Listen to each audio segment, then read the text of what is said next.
पे मिले हैं to study Ind AS 12 that deals with accounting for income taxes. ठीक है, तो मैं इसमें आप लोगों को पूरा एक एक कॉन्सेप्ट आपको अच्छे समझाऊंगा with along with examples, but मैं आपके साथ क्वेश्चन डिस्कस नहीं करूंगा। So what you can do is listen to my lecture, पूरा आप सुनिए इसको। उसके बाद आप इंस्टीट्यूट के जो स्टडी मटेरियल के जो क्वेश्चंस हैं उनको सॉल्व कीजिए। उनमें आपको कुछ भी डाउट्स आता है तो आप मुझसे वो डिस्कस कीजिए, मैं हम लोग अब डिस्कस करके उसको भी रिजॉल्व कर देंगे। ठीक है, तो चलिए हम लोग स्टार्ट करते हैं हमारा standard that is in AS 12 on income taxes. तो अब आपका सबसे पहला क्वेरी आता है स्टार्ट करने के पहले ही, सर इनकम टैक्स ये तो हमारा एक नया एक अलग ही सब्जेक्ट है, ये तो हमारा एक अलग ही सब्जेक्ट है डायरेक्ट टैक्स, तो आप इसमें क्यों पढ़ा रहे हो अकाउंट्स में? ओके ठीक है, तो अब मैं आपको बताऊंगा मैं यहाँ पे क्यों पढ़ा रहा हूँ, बट आप मेरी बातों को अभी 10 मिनट तक अच्छे से सुनिए, आपको खुद ब खुद पता चल जाएगा कि मैं इनकम टैक्स अभी क्यों पढ़ाना चाह रहा हूँ। बेसिकली ये इनकम टैक्स का जो अकाउंटिंग स्टैंडर्ड है, इंड एएस है, उसको लाने की जरूरत क्या पड़ी मैं आपको पहले वो समझाऊंगा, फिर मैं आपको स्टैंडर्ड में लेके जाऊंगा। क्योंकि अगर आपको किसी चीज का जन्म क्यों हुआ अगर वो पता चल जाए तो वो पूरा जिंदगी का उसका रास जो होता है, पूरा सार जो होता है ना, वो पूरा इजी हो जाता समझना। तो आपको ये स्टैंडर्ड को क्यों आया है सबसे पहले आपको वो समझना पड़ेगा। ठीक है, उसके बाद स्टैंडर्ड क्या बोल रहा है हम लोग वो समझेंगे। आइए समझते हैं। सबसे पहले बताइए आप लोग इनकम टैक्स जो आप पे करते हो वो आप किस पे करते हो? टैक्सेबल प्रॉफिट पे।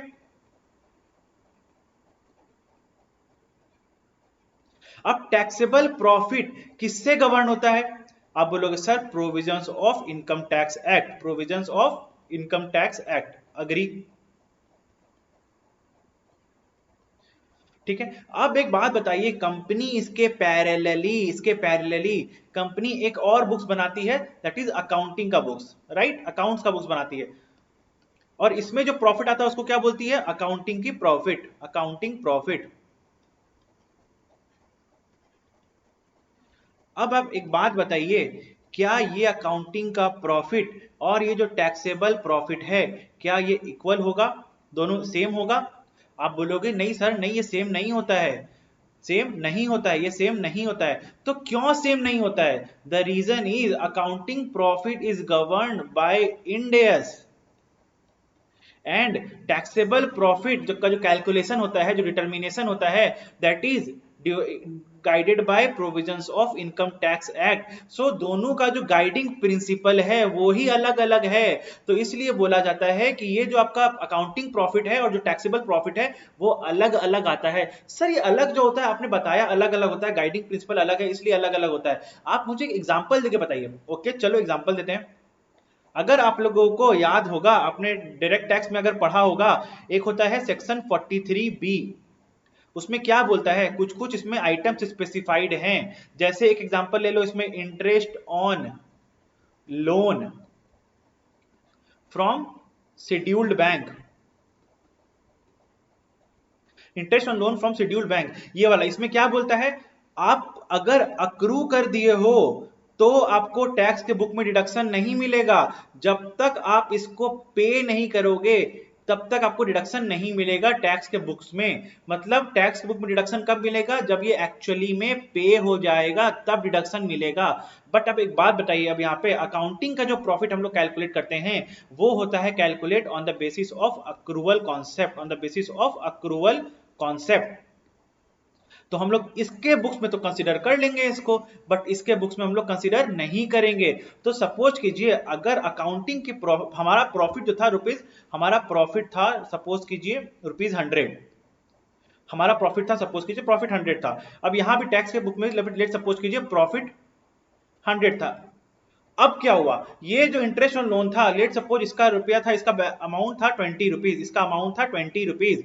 ठीक है, तो अब क्या करेगा, यहाँ पे इनकम टैक्स एक्ट क्या बोलेगा, हम इसको डिसअलाउ नहीं कर, हम इसको अलाउ नहीं करेंगे, मतलब हम इसको डिसअलाउ कर देंगे, हम इसको डिसअलाउ कर देंगे। क्यों? क्योंकि अभी तक ये पे नहीं हुआ है, ये पे नहीं हुआ है, ये पे नहीं हुआ है। तो यहाँ पे क्या करेगा, ये इसको एड बैक कर देगा। एड बैक क्यों कर रहा है? क्योंकि ऑलरेडी माइनस हुआ होगा प्रॉफिट के कैलकुलेशन में। तो अब हम उसको नलिफाई करने के लिए क्या करेंगे, हम उसको एड बैक कर देंगे। तो मेरा प्रॉफिट कितना आ गया, टैक्सेबल प्रॉफिट आ गया मेरा 120 रुपीज। तो अब क्या बोलेगा, हम लोग टैक्स इस पे कर देंगे, tax at the rate of 30% हम पे कर देंगे 36 रुपीज। ठीक है, अब हम लोग यहाँ पे क्या दिखाएंगे, हम लोग इस टैक्स को दिखाएंगे ना कि हम लोग हाँ टैक्स इतना पे कर रहे हैं 36 रुपीज, तो हम दिखाएंगे माइनस टैक्स एक्सपेंस कितना 36 रुपीज, माइनस टैक्स एक्सपेंस दिखाए हम लोग कितना 36 रुपीज। बट अब एक बात बताइए, अगर आप नॉर्मल से होल्डर हैं जिसको अकाउंट्स का उतना नॉलेज नहीं है, ठीक है, तो आप क्या बोलोगे, यार टैक्स का तो रेट 30% चल रहा है एज पर टैक्स लॉ, और यहाँ पे प्रॉफिट 100 हुआ है, तो टैक्स एक्सपेंस आइडियली तो 30 रुपीज होना चाहिए, ये 36 क्यों आ रहा है। आप सोचेंगे कि नहीं सोचेंगे ये मन में, एक नॉर्मल शेयर होल्डर के पॉइंट ऑफ व्यू से सोचिए, ये बात उसके मन में आएगा या नहीं आएगा, जरूर आएगा उसके मन में ये बात। तब बोला गया आपका जो ये 6 रुपया है, अगर सपोज कीजिए यहाँ पे टैक्सेबल प्रॉफिट जब अगले साल का बनाएगा, ये ईयर 1 था, लेट सपोज ये ईयर 2 आ गया, इस साल में हम लोग का ये पे हो गया, यहाँ पे सपोज कीजिए प्रॉफिट 100 रुपीज था, अब बताइए ये जो 20 रुपीज था वो इस साल में पे हो गया होगा, पे हो गया होगा, पे हो गया होगा, तो मतलब यहाँ पे डिडक्शन मिल जाएगा इसका मेरे को, तो मेरा प्रॉफिट कितना हो गया यहाँ पे 80 रुपीज, हम इस पे 30% पे करेंगे तो कितना हो गया 24 रुपीज। तो अब देखिए मेरे को डिडक्शन अकाउंट्स के बुक में कितना मिल रहा है, मेरे को डिडक्शन अकाउंट्स के बुक में कितना मिल रहा है, आइडियली हमारे बुक में डिडक्शन मेरे को 20 रुपीज ही मिल रहा है, मेरे को अकाउंट्स के बुक्स में डिडक्शन 20 रुपीज ही मिल रहा है। यहाँ पे हम लोग एड बैक कर देते क्योंकि यहाँ माइनस भी किया हुआ था, ठीक है, ये देखिएगा आप, ये मत सोचिए यहाँ +20 -20 ये तो जीरो हो गया सर, नहीं, यहाँ पे -20 भी था बच्चों, यहाँ पे -20 भी था, जब प्रॉफिट निकाले ना ये वाला तो उसमें -20 किए थे, तो ये उसका इफेक्ट को नलिफाई करने के लिए हो गया, तो एक्चुअली में सिर्फ ये -20 यहाँ पे हुआ और सिर्फ -20 यहाँ पे हुआ, मतलब अकाउंट्स के बुक्स में और टैक्स के बुक्स में दोनों के ही बुक में 20 रुपया का ही डिडक्शन मिला, दोनों के बुक में ही 20 रुपया का ही डिडक्शन मिला। बट यहाँ पे क्या हुआ टैक्स के बुक में, यहाँ पे हम लोग टैक्स ज्यादा दे दिए, हम लोग टैक्स देखिए 20 रुपया पे 30% अगर करेंगे आप तो कितना आएगा 6 रुपया, तो यहाँ पे आप क्योंकि इस एक्सपेंस को आप कंसिडर नहीं किए यहाँ पे, तो आप 20 रुपया पे टैक्स ज्यादा दे दिए, बट यहाँ पे आपको 20 रुपया पे टैक्स 6 रुपया कम देना पड़ा यहाँ पे आपको। तो क्या हो रहा है, बोल रहा है कि तुमको जो आज टैक्स तुम ज्यादा दे दिए, तुम आज टैक्स ज्यादा दे दिए हो, जिसको तुम कल रिकवर कर लोगे, जिसको तुम कल रिकवर कर लोगे, ठीक है, तो अब बोला अक्रूवल के बेसिस में टैक्स का इसका अकाउंटिंग करो, तो यहां पे बोला इसको -6 कर दो, इसको -6 कर दो, अगले साल तुम्हारा 24 है, इसको +6 कर दो, इसको +6 कर दो, ये होता है। अब ये जो आया ना आपका, ये है हमारा इसका hero, that is deferred tax,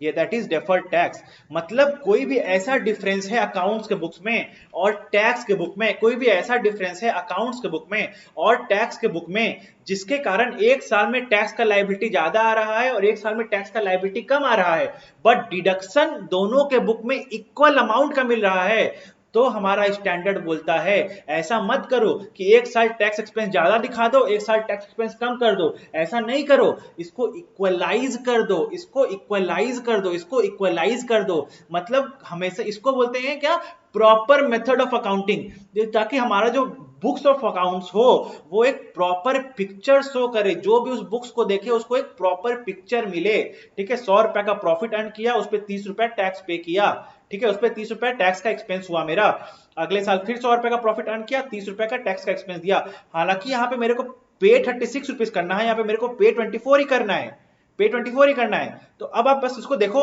हम लोग ऐसे बोले तो क्या बोलेंगे 30 + 30 रिकॉग्नाइज करने बोल रहे हैं या फिर 36 + 24 रिकॉग्नाइज करने बोल रहे हैं, दोनों केस में तो 60 रुपीज रिकॉग्नाइज करने बोल रहे हैं हम लोग टैक्स का एक्सपेंस।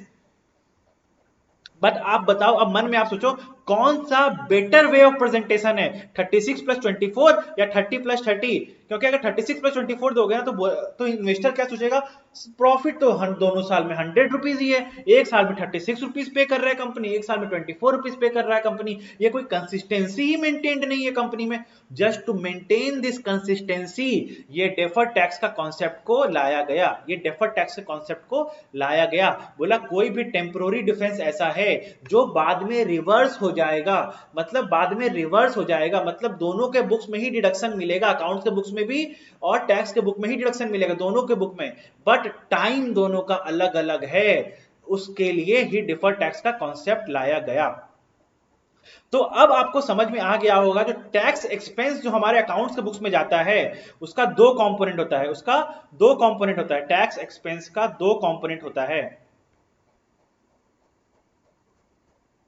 दो कंपोनेंट क्या होता है, एक होता है आपका करंट टैक्स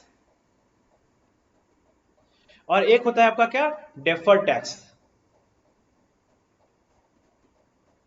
एक होता है आपका करंट टैक्स और एक होता है आपका डेफर्ड टैक्स। करंट टैक्स क्या होता है, इसको बोलते हैं हम लोग एक्चुअल टैक्स, जो हम लोग actual tax provision, actual tax का जो प्रोविजन है as per income tax act,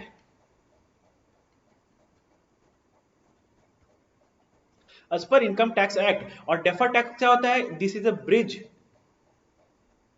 bridge किसके बीच में, between accounting profit and taxable profit. ये ब्रिज है उसके बीच में। तो ये हो गया आपका टैक्स एक्सपेंस। अब आपका क्वेश्चन आएगा, सर आप ये तो बता दिए कि डेफर्ड टैक्स क्यों आया, अब आप हमको ये बता दीजिए कि हम लोग डेफर्ड टैक्स कैलकुलेट कैसे करें। आइए समझते हैं। तो उसको समझाने के पहले मैं आपको एक बार इसके हिस्ट्री में लेके जाना चाहता हूं डेफर्ड टैक्स के। डेफर्ड टैक्स के अगर हिस्ट्री में जाओगे आप, डेफर्ड टैक्स, तो इसका पुराना अकाउंटिंग स्टैंडर्ड था AS 22। ठीक है, अब इसका स्टैंडर्ड जो हो गया है वो हो गया इंड AS 12। तो आपका अकाउंटिंग स्टैंडर्ड 22 जो था वो बोलता था इनकम अप्रोच के बेसिस में बात करता था, इनकम अप्रोच। और ये जो बात करता है वो बात करता है बैलेंस शीट अप्रोच के बारे में, ये बात करता है बैलेंस शीट अप्रोच के बारे में। ठीक है, ये सिर्फ जो अकाउंटिंग स्टैंडर्ड 22 जो था वो सिर्फ P&L को कंपेयर करता था, अकाउंटिंग P&L और टैक्सेबल टैक्स का P&L, वो दोनों कंपेयर करता था। तो इसके कारण कुछ कुछ चीज जो था वो मिस हो जाता था, कुछ कुछ पॉइंट्स जो थे वो मिस हो जाते थे। तो इसलिए for a better understanding and for a wider approach balance sheet concept को लाया गया। ठीक है, तो बैलेंस शीट में क्या होता है, आप जब भी बैलेंस शीट बनाते हो तो उसमें P&L का इंपैक्ट ऑलरेडी आ जाता है, but there are few balance sheet transactions जिसका इंपैक्ट P&L में नहीं जाता है।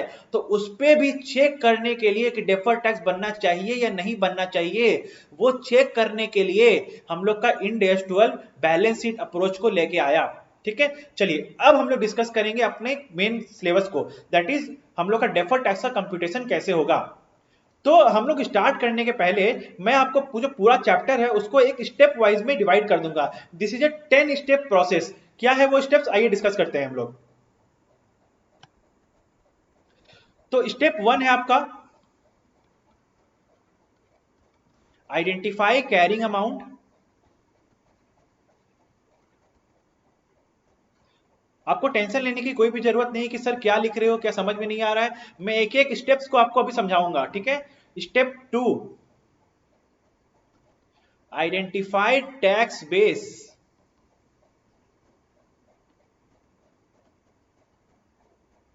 कैरिंग अमाउंट किसका, एक हो सकता है एसेट टैक्स, एक हो सकता है लायबिलिटी। टैक्स बेस किसका, एक हो सकता है एसेट, एक हो सकता है लायबिलिटी। ठीक है, step 3 identify temporary difference.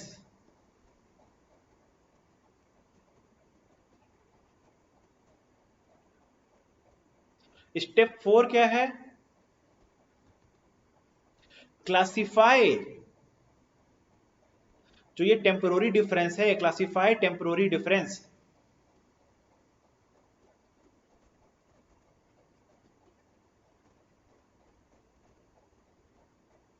Step 5 क्या है, आइडेंटिफाई एक्सेप्शंस। इसमें कुछ कुछ एक्सेप्शंस हैं, वो क्या एक्सेप्शंस है उसको आइडेंटिफाई करो। स्टेप 6 क्या है,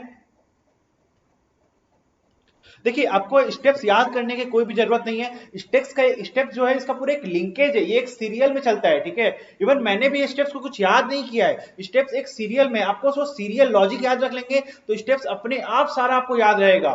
ठीक है, स्टेप 6 क्या है, आइडेंटिफाई और एसेस डिडक्टिबल टेम्पोररी डिफरेंस। अब क्या है डिडक्टिबल टेम्पोररी डिफरेंस, चलिए इसको मैं फुल फॉर्म में लिख देता हूं यहां पे। Identify, assess deductible temporary difference.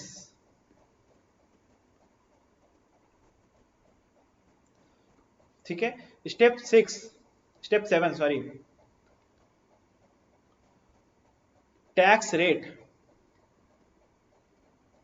And manner of recovery.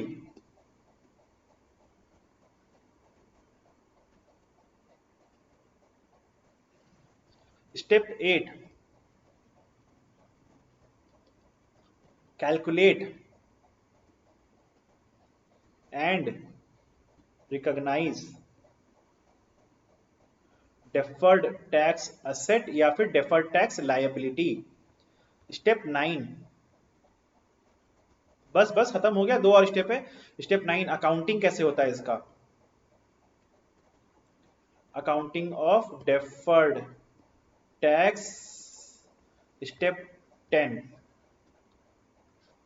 Step 10 क्या है आपका, ऑफसेटिंग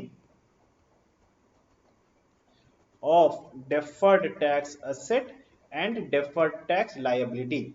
ये है आपका 10 स्टेप। ठीक है। अब हम लोग क्या करेंगे, हम लोग को ये 10 स्टेप समझना है, उसके बाद एक स्पेशल सिनेरियो है, मैं आपको वो समझा दूंगा।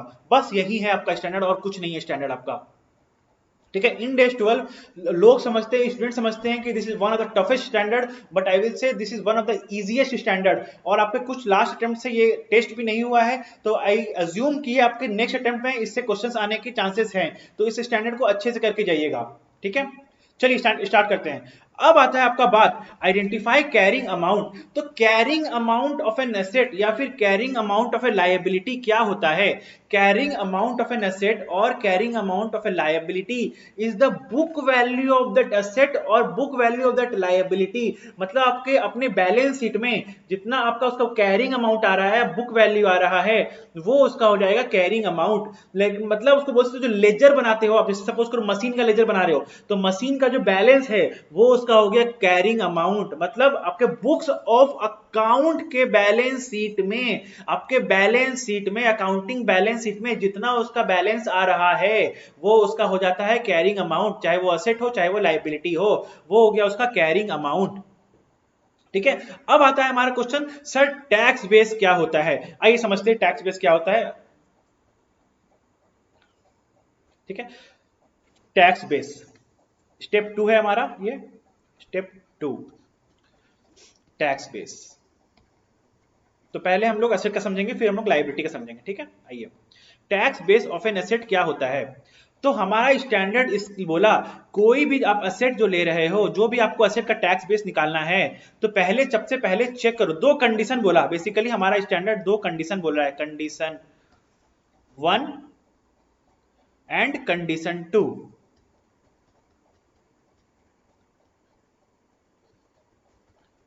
कंडीशन 1 बोल रहा है ये जो असेट है इससे फ्यूचर का इकोनॉमिक बेनिफिट्स अवेलेबल है या नहीं, फ्यूचर इकोनॉमिक बेनिफिट्स अवेलेबल और not.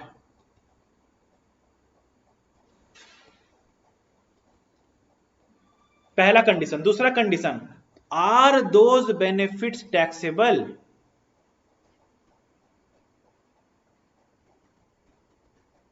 Are those benefits taxable.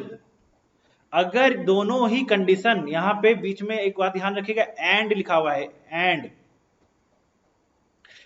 ठीक है, दोनों कंडीशन सेटिस्फाई हो गया, ठीक है, तो बोलेंगे हम लोग इसका टैक्स बेस जो होगा, tax base will be equals to क्या होगा, फ्यूचर डिडक्शंस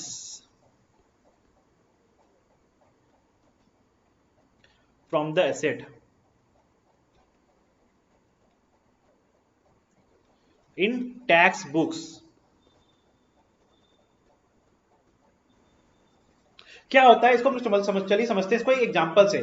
सपोज कीजिए आपने, आपकी कंपनी ने एक प्रॉपर्टी प्लांट और इक्विपमेंट को परचेज किया, प्रॉपर्टी प्लांट और इक्विपमेंट को परचेज किया। ठीक है। अब आप क्या करेंगे, उस प्रॉपर्टी प्लांट और इक्विपमेंट से सामान बनाएंगे, कुछ भी आप अपना आउटपुट निकालेंगे और उस आउटपुट को आप मार्केट में सेल कर देंगे, उस आउटपुट को आप मार्केट में सेल कर देंगे। तो सेल करने से, आउटपुट को मार्केट में सेल करने से आपको बेनिफिट्स आएगा, पैसा आएगा, और जो पैसा आएगा वो कहां जाता है, रिवेन्यू में जाएगा, और वो रिवेन्यू क्या होगा, टैक्सेबल भी होगा, वो रिवेन्यू क्या होगा आपका, टैक्सेबल भी होगा। तो क्या बोले यहाँ पे, वो बेनिफिट्स अगर टैक्सेबल होता है तो क्या होता है, future deductions available from the asset. मतलब अगर आपका फ्यूचर इकोनॉमिक बेनिफिट्स अवेलेबल है उस असेट से और वो बेनिफिट्स टैक्सेबल भी है, वो बेनिफिट्स टैक्सेबल भी है, तो हम बोलेंगे मेरा टैक्स बेस्ड हो जाएगा, वो हो जाएगा फ्यूचर डिडक्शंस।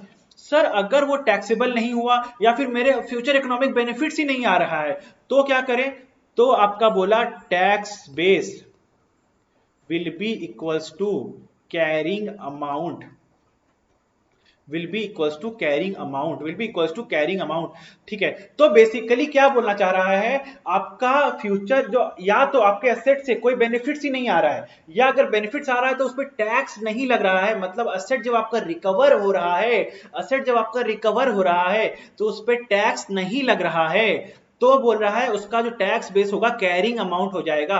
ये ऐसा क्यों बोल रहा है, इसको समझना बहुत जरूरी है।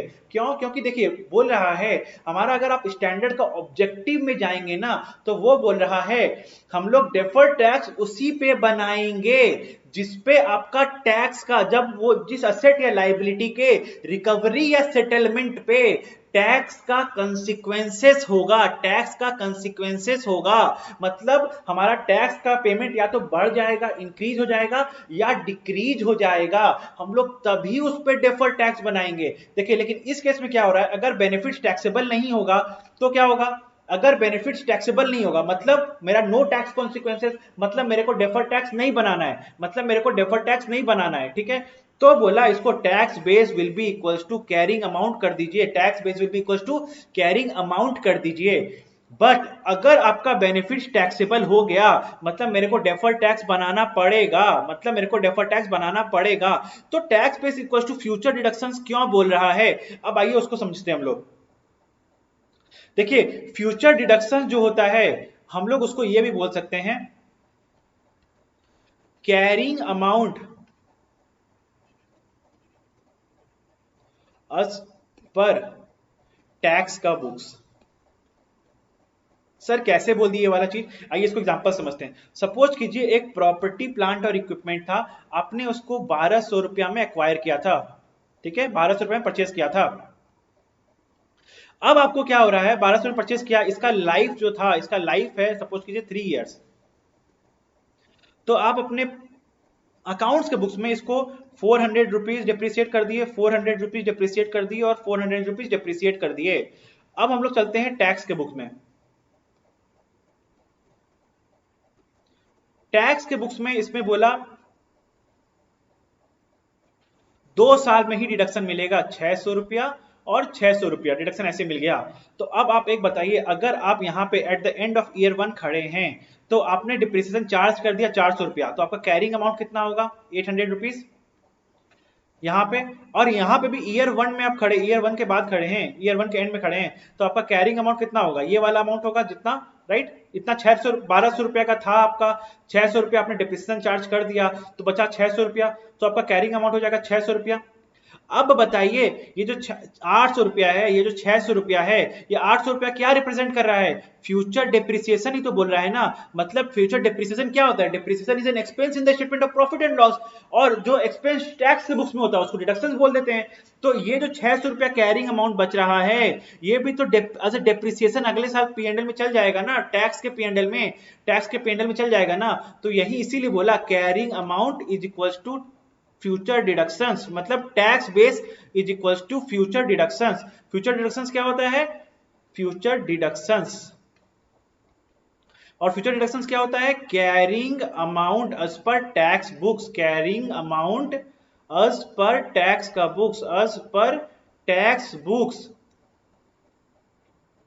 ठीक है, ये हो गया आपका tax base of an asset. तो tax base of an asset के लिए क्या मैंने बताया आपको, दो चीज बताया, फ्यूचर इकोनॉमिक बेनिफिट्स होना चाहिए और वो बेनिफिट्स टैक्सेबल होना चाहिए। अगर बेनिफिट्स टैक्सेबल है और फ्यूचर इकोनॉमिक बेनिफिट्स अवेलेबल है तो मेरा टैक्स बेस क्या हो जाएगा, फ्यूचर डिडक्शंस। और अगर इन दोनों में से एक भी कंडीशन सेटिस्फाई नहीं होता है तो आपका टैक्स बेस क्या हो जाएगा, carrying amount of that asset. ठीक है, चलिए अब हम लोग पढ़ते हैं कैरिंग अमाउंट, हम लोग पढ़ते हैं future deductions tax base of a liability. आइए,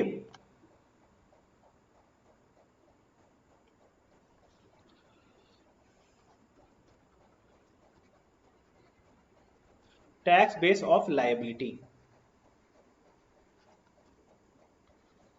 तो इसमें हमारा स्टैंडर्ड बोल रहा है tax base of a liability is equals to carrying amount of that liability, carrying amount of that liability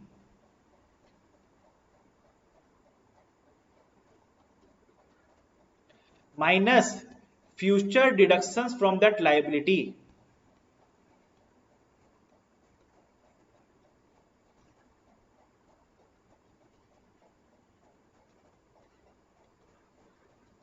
ठीक है, तो अब इसमें क्या बोलना चाह रहा है, ये जो मैंने बताया carrying amount of that liability minus future deduction from that liability. तो सर ये फ्यूचर डिडक्शन हम लोग माइनस क्यों कर रहे हैं, हम लोग माइनस क्यों कर रहे हैं, देखिए अगेन हम लोग फिर अपने ऑब्जेक्टिव में जाइए। हम लोग डेफर्ड टैक्स उसमें रिकॉग्नाइज करेंगे, सिर्फ उस आइटम में जिसके रिकॉग्निशन से मेरा टैक्स का पेमेंट या तो इंक्रीज हो जाएगा या डिक्रीज हो जाएगा, टैक्स का पेमेंट या तो इंक्रीज हो जाएगा या डिक्रीज हो जाएगा। अगर बताइए, अगर एक लायबिलिटी जब सेटल होगा, एक लायबिलिटी जब सेटल होगा तो बोला उस पर डिडक्शन मिलना चाहिए, उस पर डिडक्शन मिलना चाहिए। अगर डिडक्शन नहीं मिल रहा है, अगर डिडक्शन नहीं मिल रहा है, इसका मतलब क्या हो गया, उसका कोई भी टैक्स कॉन्सिक्वेंसेस नहीं है, उसका कोई भी टैक्स कॉन्सिक्वेंसेस नहीं है, मतलब उस पर कोई भी डेफर्ड टैक्स नहीं बनेगा, उस पर कोई भी डेफर्ड टैक्स नहीं बनेगा। ठीक है, उस पर कोई भी डेफर्ड टैक्स नहीं बनेगा। देखिए अगर डिडक्शन नहीं होगा तो फ्यूचर डिडक्शन क्या हो गया, जीरो हो गया, और carrying amount of that liability हो गया, टैक्स बेस क्या हो, कैरिंग अमाउंट हो गया, मतलब carrying amount as per accounts books and carrying amount as per tax books दोनों सेम हो गया, तब तो डेफर्ड टैक्स बनेगा ही नहीं। तो इसलिए बोला एक जो लायबिलिटी होता है वो जब सेटल होगा तो उसको डिडक्टिबल होना जरूरी है, अगर वो डिडक्टिबल होगा तो ही हम लोग डेफर्ड टैक्स बनाएंगे, नहीं तो डेफर्ड टैक्स नहीं बनाएंगे, नहीं तो हम लोग डेफर्ड टैक्स नहीं बनाएंगे। ठीक है, तो इसलिए बोला गया carrying amount of that liability minus future deductions available from that liability. Let suppose we will take an example now, that is provision for gratuity. इसको अक्रूवल बेसिस में हम लोग तो प्रोविजन अपने अकाउंट्स के बुक्स में रिकॉर्ड कर लेते हैं, बट टैक्स बुक्स में ये डिडक्शन कब अलाउ होता है, ये टैक्स के बुक में डिडक्शन तब अलाउ होता है जब ये एक्चुअल में पे होता है। ठीक है, तो अब देखिए इसमें क्या होगा, कैरिंग अमाउंट सपोज कीजिए इसका 100 रुपया था, तो इसका कैरिंग अमाउंट 100 रुपया था। अब टैक्स बेस निकालना है इसका आपको, तो टैक्स बेस क्या बोल रहा है, carrying amount minus future deductions. अब बोलिए आपका फ्यूचर डिडक्शंस क्या होगा इससे, इसको अभी तो आपको इस पे कोई डिडक्शन मिला ही नहीं, इसको जब आप एक्चुअल में पे करोगे तब आपको इस पे डिडक्शन मिल जाएगा, तो आपका डिडक्शन मिलेगा, तो ये क्या हो गया आपका फ्यूचर डिडक्शंस भी 100 रुपया हो गया, तो आपका टैक्स बेस जीरो हो गया, आपका टैक्स बेस जीरो हो गया, आपका टैक्स बेस जीरो हो गया। ये था आपका concept tax base of a liability, tax base of a liability. ठीक है, तो आपको दो बात याद रखना है, डेफर्ड टैक्स असेट और डेफर्ड टैक्स जो बनेगा, चाहे वो असेट बने या डेफर्ड टैक्स लायबिलिटी बने, ठीक है, तो कब बनेगा, जब एक असेट जब सेट रिकवर होता है, जब एक असेट रिकवर होता है, एक असेट जो होता है आपके जो बैलेंस शीट में जो असेट रिकॉर्डेड है वो जब रिकवर होगा तो टैक्सेबल होगा, और जब एक लायबिलिटी है आपके बैलेंस शीट में वो जब सेटल होगा, जब उसको सेटलमेंट करेंगे लायबिलिटी का सेटलमेंट, तो वो डिडक्टिबल होगा, टैक्सेबल और डिडक्टिबल होगा, तो ही आपका डेफर्ड टैक्स बनेगा, तो ही आपका डेफर्ड टैक्स बनेगा, नहीं तो आपका डेफर्ड टैक्स नहीं बनेगा, नहीं तो आपका डेफर्ड टैक्स नहीं बनेगा। ये बात आपको समझ के चलनी है, यही है आपका डेफर्ड टैक्स का मेन कॉन्सेप्ट। तो अभी तक हम लोगों ने क्या पढ़ा, step 1 that is carrying amount, step 2 that is tax base, tax base पढ़ लिया। ठीक है, चलिए अब हम लोग अपना पढ़ते हैं third thing that is temporary difference, step 3,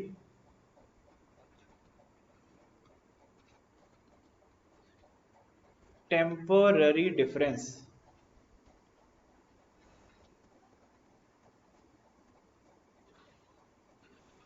तो क्या होता है टेम्पोररी डिफरेंस? तो टेम्पोररी डिफरेंस का सबसे पहले एक फॉर्मूला जो आपके स्टैंडर्ड ने दिया है, that is carrying amount of that asset या liability minus tax base of that asset या liability. Carrying amount of that asset या liability minus tax base of that asset या लायबिलिटी। ठीक है, अब आपको मैं चलता हूं अपना ये जो मैंने बोला था, एसेट जब रिकवर होता है तो टैक्सेबल होना चाहिए, तो ही डेफर्ड टैक्स रिकॉग्नाइज होगा। लायबिलिटी जब सेटल होता है तो डिडक्टेबल होना चाहिए, तो ही डेफर्ड टैक्स रिकॉग्नाइज होगा। अब चलो मैं इसको प्रूव करता हूं कैसे। मैंने क्या बोला था यहाँ पे, अगर बेनिफिट्स टैक्सेबल है, are those benefits taxable, tax base of an asset में क्या बोला था, फ्यूचर इकोनॉमिक बेनिफिट्स होना चाहिए और बेनिफिट्स टैक्सेबल होगा तो ही फ्यूचर डिडक्शंस होगा, राइट? नहीं तो क्या हो जाएगा, कैरिंग अमाउंट हो जाएगा। सपोज करो अगर ये टैक्सेबल नहीं है तो टैक्स बेस क्या हो गया आपका, कैरिंग अमाउंट, और आपका टेम्पोररी डिफरेंस क्या हो गया, carrying amount minus carrying amount, zero. Zero, आपका कोई टेम्पोररी डिफरेंस ही नहीं है, तो मतलब कोई डेफर्ड टैक्स रिकॉग्नाइज नहीं होगा। ठीक है, अब चलो हम उसको लायबिलिटी में प्रूव करते हैं। आइए, लायबिलिटी में क्या होता है, अगर आपका लायबिलिटी में क्या डिडक्टिबल होगा फ्यूचर में, जब लायबिलिटी सेटल होगा तो डिडक्टिबल होगा, तो ही आपका डेफर्ड टैक्स रिकॉग्नाइज होगा।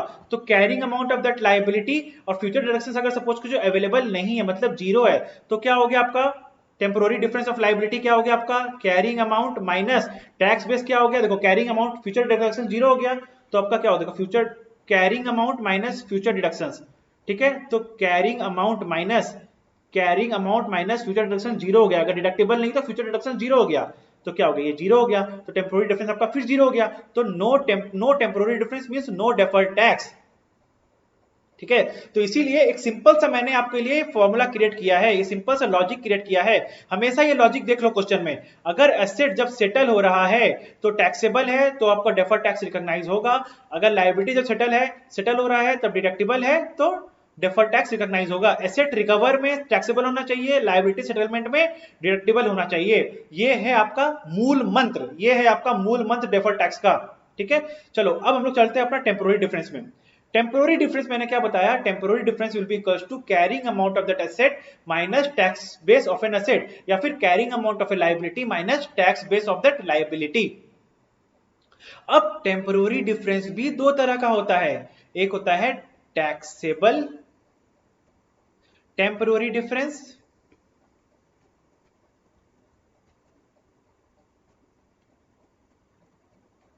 जिसको मैं अपने आगे के पूरे क्लास में टी टी डी बोलूंगा, और एक होता है डिडक्टिबल टेम्पोररी डिफरेंस।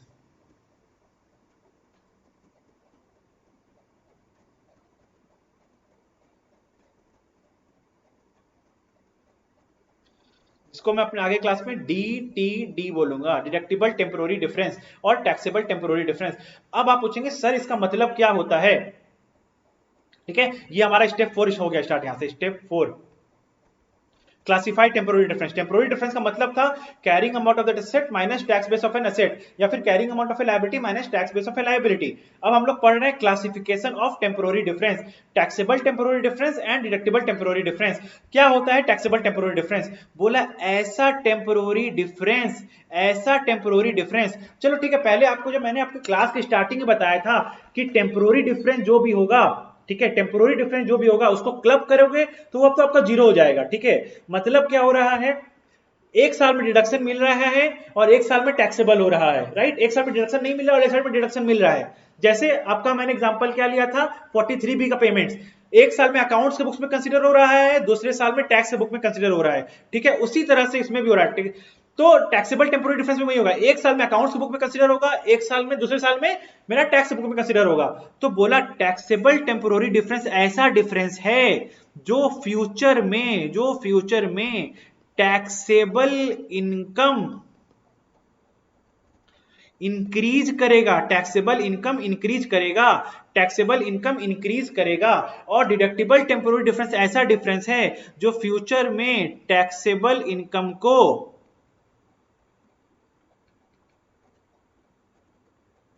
डिक्रीज करेगा, फ्यूचर में टैक्सेबल इनकम को डिक्रीज करेगा। तो अभी हम लोगों ने एक एग्जांपल देखा था प्रोविजन फॉर ग्रेच्युटी। देखो प्रोविजन फॉर ग्रेच्युटी कहां गया, ये रहा। तो फ्यूचर में क्या होगा, इसका डिडक्शन जब कैश हम लोग पे करेंगे, जब कैश पे करेंगे, देखो अभी इसको अकाउंट बुक्स में आज कंसीडर कर लिए, टैक्स के बुक में हो सकता है 3 साल बाद कंसिडर करेंगे, जब एक्चुअल में पे होगा तो फ्यूचर में क्या होगा, डिडक्शन मिलेगा।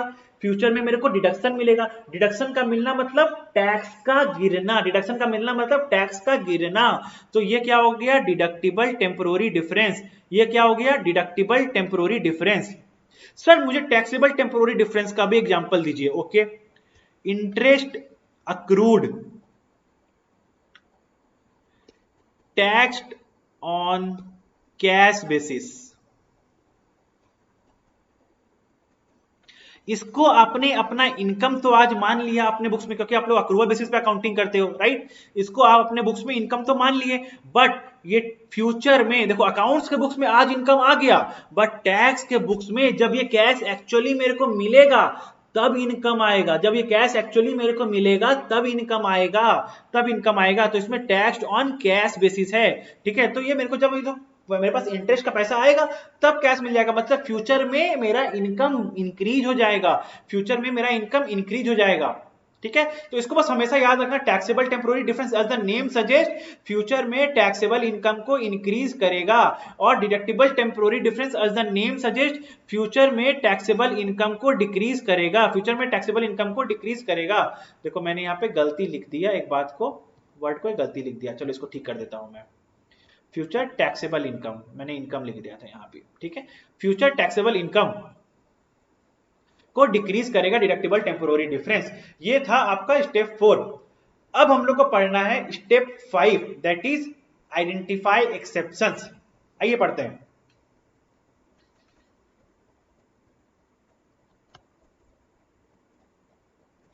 स्टेप 5,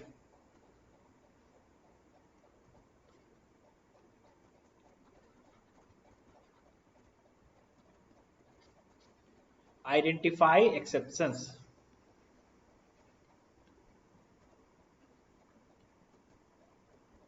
इसमें 3 एक्सेप्शन दिया हुआ है, goodwill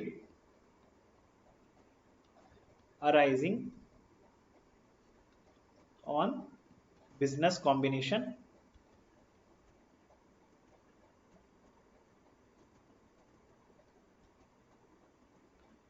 initial recognition of an asset,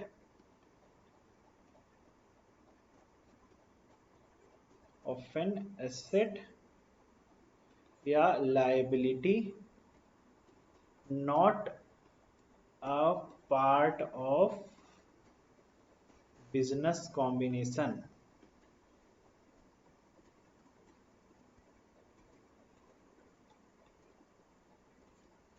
ठीक है। और this neither impacts accounting profit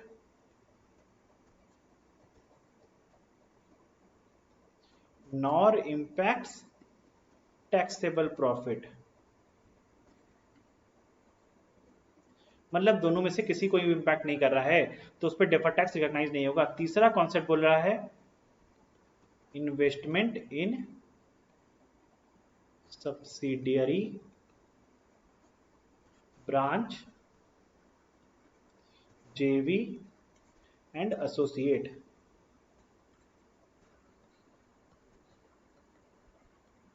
ये 3 आपका एक्सेप्शन है। क्या है, आइए वन बाय वन पढ़ते हैं इसको, ठीक है। चलिए, पहला बोल रहा है goodwill arising on business combination. तो इसमें क्या बोला, अब बोला गुडविल 2 हो सकता है, ठीक है। एक हो सकता है टैक्स डिडक्टिबल, एक हो सकता है नॉट टैक्स डिडक्टिबल,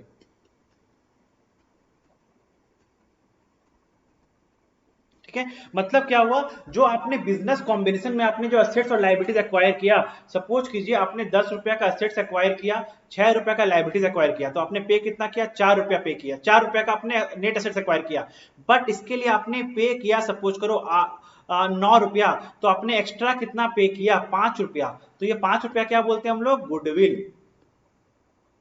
तो बोला इस गुडविल पे डेफर्ड टैक्स रिकॉग्नाइज करोगे क्या, इस गुडविल पे डेफर्ड टैक्स रिकॉग्नाइज करोगे क्या।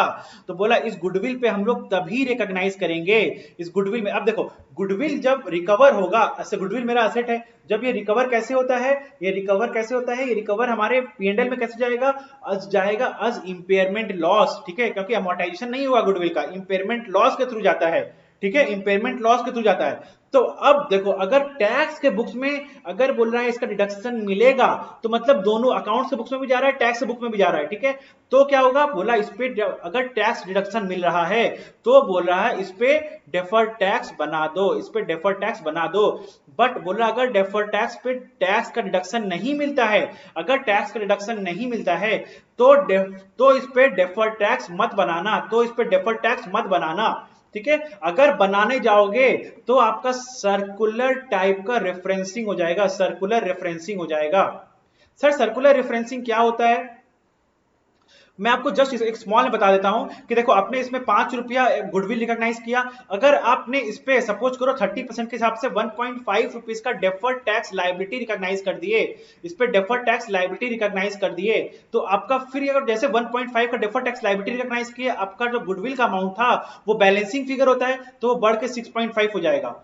फिर आपको इस पे 6.5 के डेफर्ड टैक्स रिकॉग्नाइज करना पड़ेगा, डेफर्ड टैक्स लायबिलिटी। ये इंक्रीज करोगे तो जितना अमाउंट होगा बैलेंसिंग फिगर मेरा गुडविल होता है, तो फिर मेरे को इसको इंक्रीज करना पड़ेगा। तो मतलब ये लूप कभी खत्म होगा ही नहीं, ये लूप इसलिए आ रहा है क्योंकि इस टैक्स के बुक्स में इसका डिडक्शन मेरे को नहीं मिल रहा है, तो हम इसको सेपरेट रिकॉग्नाइज नहीं कर सकते, हम लोग इसको ग्रॉसिंग अप कर रहे हैं, हम लोग इसको ग्रॉसिंग अप कर रहे हैं। जितना अमाउंट से गुडविल मेरा डेफर्ड टैक्स बढ़ रहा है, उतना अमाउंट से मेरे को गुडविल को भी बढ़ाना पड़ रहा है, राइट, समझ रहे हैं, क्योंकि मेरा इसका टैक्स का कोई कॉन्सिक्वेंस ही नहीं है। तो इसलिए मेरे को जितना अमाउंट से डेफर्ड टैक्स रिकॉग्नाइज कर रहे हैं उसका नेट जो सेकंड लेग है वो मेरे को गुडविल में ही भेजना पड़ जा रहा है, ठीक है। इसलिए ये सर्कुलर टाइप का रेफरेंसिंग हो जा रहा है और बोला इस पे डेफर्ड टैक्स मत रिकॉग्नाइज करो, ठीक है। चलो अब हम लोग चलते हैं अपना second concept, that is initial recognition of an asset.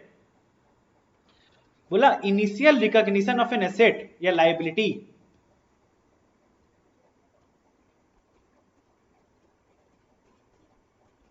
और ऐसा लायबिलिटी जो बिजनेस कॉम्बिनेशन का पार्ट नहीं है। क्यों, क्योंकि बिजनेस कॉम्बिनेशन का जो असेट और लायबिलिटी हम लोग एक्वायर करते हैं उस पर डेफर्ड टैक्स रिकॉग्नाइज करते हैं। कैसे होता है वो मैं बताऊंगा आप लोगों को, एक स्पेशल केस जो मैंने बोला था ना वो लास्ट पे बिजनेस कॉम्बिनेशन का डिस्कस करूंगा, ठीक है। तो बिजनेस कॉम्बिनेशन का पार्ट नहीं है ऐसा initial recognition of an asset और लायबिलिटी जो बिजनेस कॉम्बिनेशन का पार्ट नहीं है, ठीक है। तो बोला इसको अगर ये जब रिकॉग्नाइज कर रहे हो तो मेरा अकाउंटिंग प्रॉफिट को भी इंपैक्ट नहीं कर रहा है और मेरा टैक्स का प्रॉफिट को भी,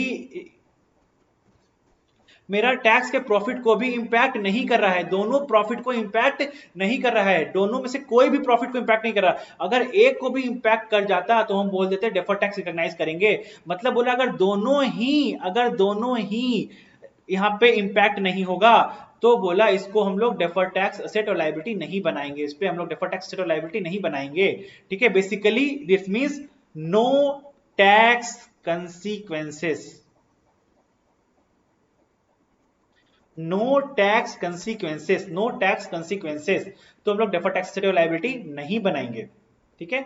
तो इसमें सपोज कीजिए, इसमें एग्जांपल देखो, एक आपका असेट था, बोल रहा है टैक्स के बुक्स में इसमें आपको डेप्रिसिएशन नहीं मिलेगा, इसको जब आप सेल करोगे तो डिडक्शन नहीं मिलेगा, तो जब सेल करोगे तो जो आपको अमाउंट आएगा उस पर कुछ भी आपको टैक्स भी नहीं, जो प्रॉफिट या लॉस जो भी हो रहा है उस पर आपको कैपिटल गेन भी नहीं देना पड़ेगा, मतलब नो टैक्स कंसीक्वेंसेस। बेसिकली इतना बोलना चाह रहा है अगर ऐसा कोई एसेट और लायबिलिटी है, ऐसा कोई एसेट और लायबिलिटी है जिसका नो टैक्स कंसीक्वेंसेस हो रहा है, उसका कोई टैक्स का कॉन्सिक्वेंसेस ही नहीं है, तो उस पर डेफर्ड टैक्स रिकॉग्नाइज नहीं करना है। देखो आपको यहाँ पे एक बात नोटिस करना है कि अपने अकाउंटिंग स्टैंडर्ड 22 जो पढ़ते थे उसमें एक कॉन्सेप्ट था permanent difference, but permanent difference बोल के हमारे अकाउंट इंड एस में कोई भी टर्म नहीं है, परमानेंट डिफरेंस बोल के कोई भी टर्म नहीं है। तो sir but permanent difference term नहीं है स्टैंडर्ड में, that is a different thing, but हमारे बैलेंस शीट में हमारे फाइनेंशियल्स में ऐसा बहुत सारा चीज होगा जिसका जो परमानेंट डिफरेंस होगा, जो परमानेंट डिफरेंस होगा, जैसे सीएसआर एक्सपेंडिचर और भी बहुत सारे एक्सपेंडिचर होते हैं, ठीक है। जैसे आपका सपोज कीजिए आपने एक एसेट एक्वायर किया, वो साइंटिफिक रिसर्च के लिए था, आपका 100 रुपया का था, बट आपका जो डिडक्शन मिला आपको उस पे वो 200% मिल गया, तो जो रिमेनिंग 100% का जो डिडक्शन था उसका, ठीक है, तो वो सब बोल रहा है वो क्या हुआ, एक परमानेंट डिफरेंस हो गया। तो परमानेंट डिफरेंस बोल के आपका कोई स्पेसिफिक टर्म नहीं है आपके स्टैंडर्ड में, बट वो यहां पे उसको इस तरह से यहां से स्टैंडर्ड से एक्सक्लूड किया जा रहा है। ये by way of this exception वो परमानेंट डिफरेंस आपके स्टैंडर्ड से एक्सक्लूड किया जा रहा है। यहाँ पे आपका जो भी परमानेंट टाइप का डिफरेंस होगा वो आपके स्टैंडर्ड डेफर टैक्स के पॉइंट ऑफ व्यू से बाहर निकल जाएगा, यहाँ पे डेफर टैक्स के पॉइंट ऑफ व्यू से बाहर निकल जाएगा आपका, ठीक है। तो बच जाएगा क्या, सिर्फ और सिर्फ टेम्पररी डिफरेंसेस ही बच जाएगा। इसको आप बोल सकते हो परमानेंट डिफरेंस और टेम्पररी डिफरेंस दोनों को ही एक प्लेट में डाला गया और उससे टेम्पररी डिफरेंस को छांट करके अलग कर लिए और जो परमानेंट डिफरेंस है उसको हम लोग बाहर निकाल दिए, जो परमानेंट डिफरेंस है उसको हम लोग बाहर निकाल दिए, परमानेंट डिफरेंस को हम लोग बाहर निकाल दिए, ठीक है। ये बात हमेशा आपको ध्यान रखना है। By way of this initial recognition of an asset या लायबिलिटी जो बिजनेस कॉम्बिनेशन में आपका एक्वायर नहीं हुआ है और जिसके रिकॉग्निशन में ना वो अकाउंटिंग प्रॉफिट को इंपैक्ट करता है और ना ही वो टैक्स के प्रॉफिट को इंपैक्ट करता है, ठीक है। ये था आपका सेकेंड एक्सेप्शन। अब आपका आता है third exception.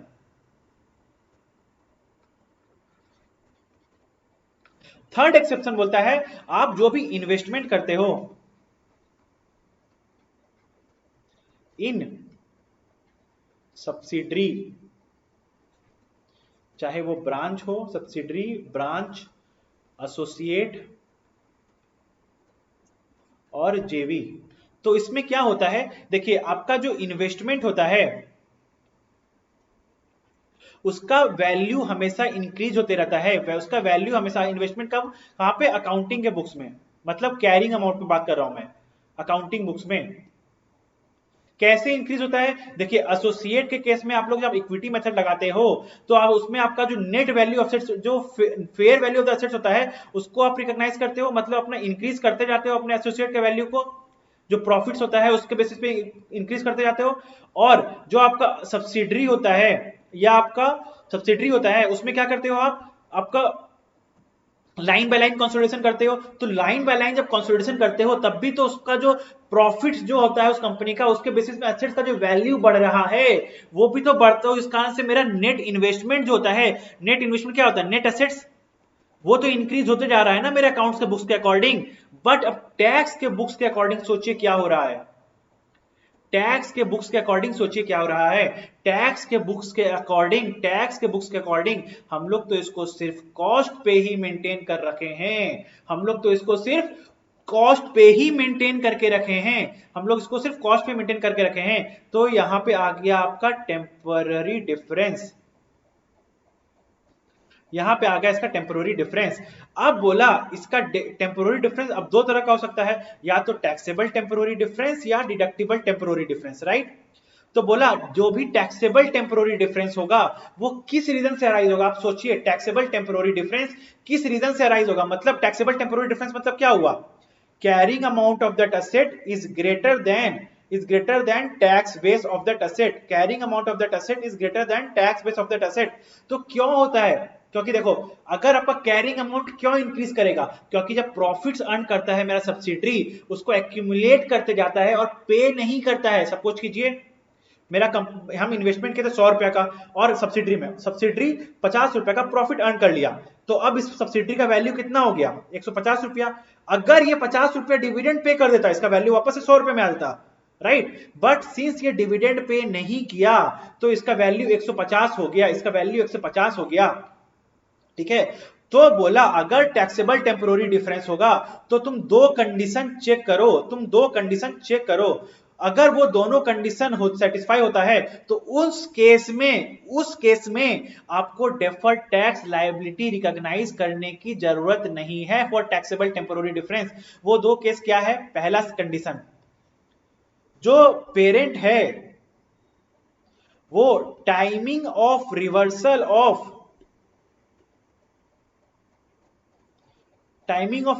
Of taxable temporary difference को कंट्रोल करता है।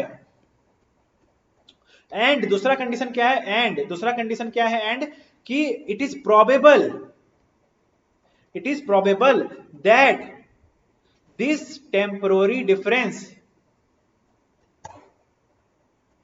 Will not reverse.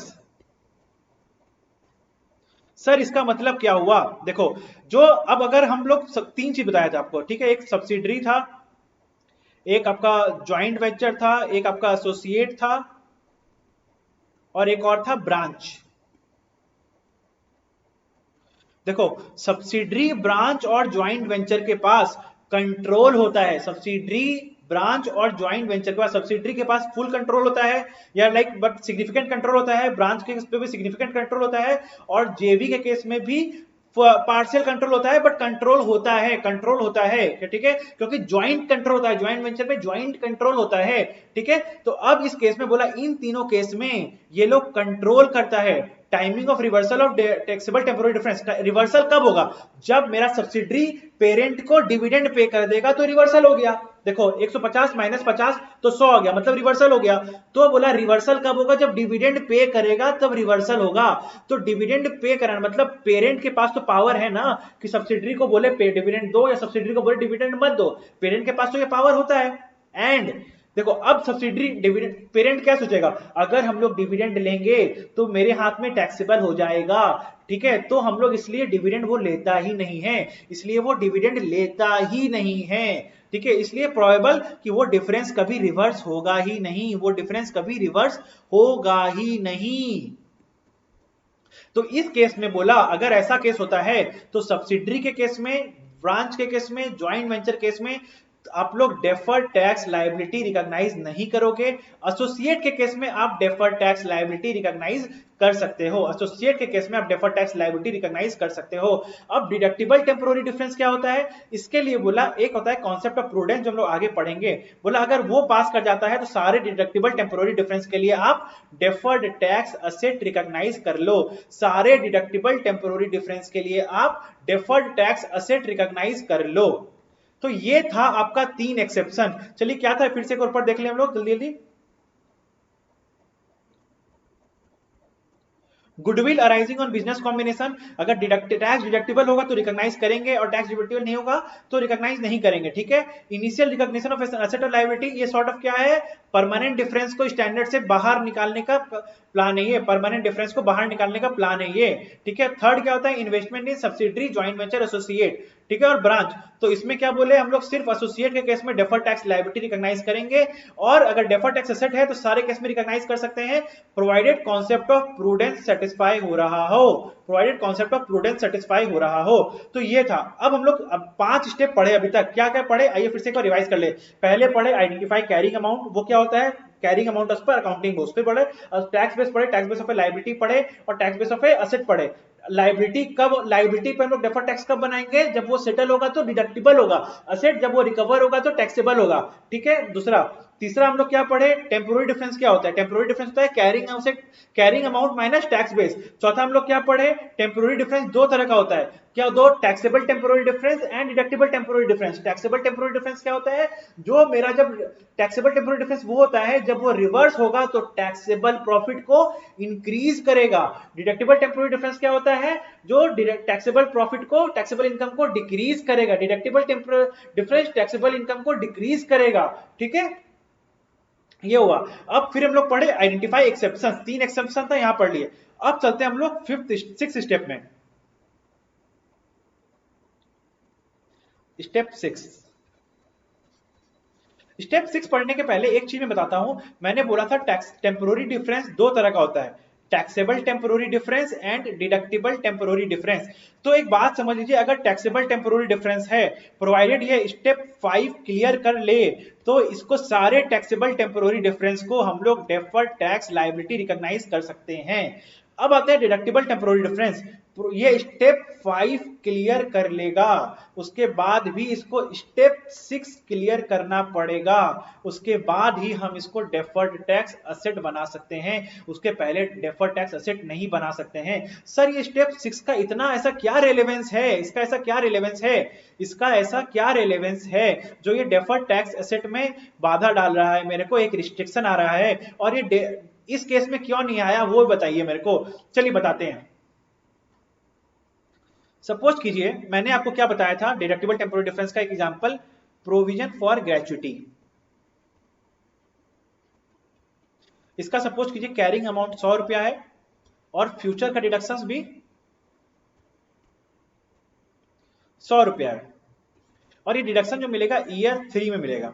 ठीक है, अब यहां पे बात समझिए आप, एक ठो ईयर 3 में मिलेगा। अब हम लोग गए ईयर 3 में, ईयर 3 में हम बोले -100 रुपीज, बट भाई ये माइनस किसके साथ होगा, यहां पे प्रॉफिट होगा तभी तो माइनस होगा।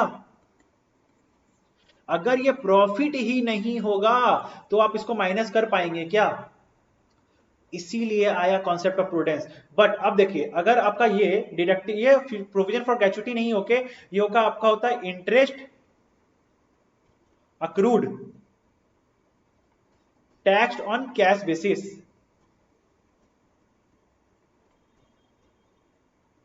ये क्या था आपका टैक्सेबल टेम्पोररी डिफरेंस। अब देखिए ईयर 3 में गए, प्रॉफिट नहीं है, प्रॉफिट नहीं है, बट इस पे हमको टैक्स देना है। ये सब कुछ कीजिए 100 रुपीज का था, तो इसको हम लोग डायरेक्टली 100 रुपीज लिख के इस पे टैक्स पे कर सकते हैं ना, हम लोग इस पे हम लोग टैक्स को पे कर सकते हैं ना, इसमें तो कोई प्रॉब्लम नहीं है। बट प्रॉब्लम तब आता जब मेरे को डिडक्शन लेना होता, और डिडक्शन लेने के लिए मेरे को प्रॉफिट होना चाहिए, क्योंकि डिडक्शन तो प्रॉफिट के अगेंस्ट ही ले सकते हैं ना हम लोग। तो यही बोला, स्टेप 6 जो होता है is the concept of prudence,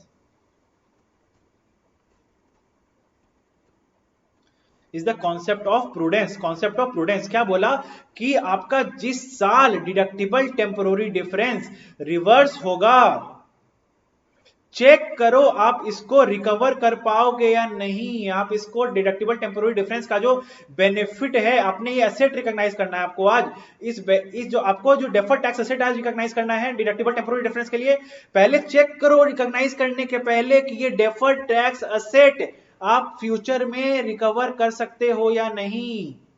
recover कैसे करेंगे, डिडक्शन लेके, डिडक्शन ले सकते हो या नहीं ये चेक करो। डिडक्शन किसके अगेंस्ट लेते, प्रॉफिट के अगेंस्ट। देखो प्रॉफिट होगा या नहीं ये चेक करना जरूरी है, प्रॉफिट होगा या नहीं,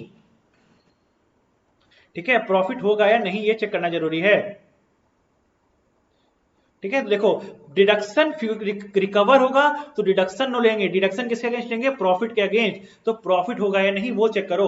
तो स्टैंडर्ड ने आपको यहाँ पे 4 पॉइंट्स बताए हैं, और आपको उस 4 पॉइंट को उसी ऑर्डर में आपको चेक करना है to check concept of prudence. कैसे, सबसे पहला पॉइंट क्या बोला, चेक कि sufficient taxable temporary difference are expected to reverse,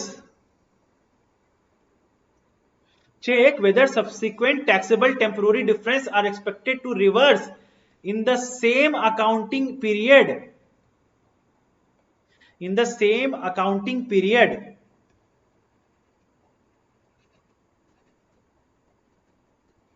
in which deductible temporary difference are expected to reverse।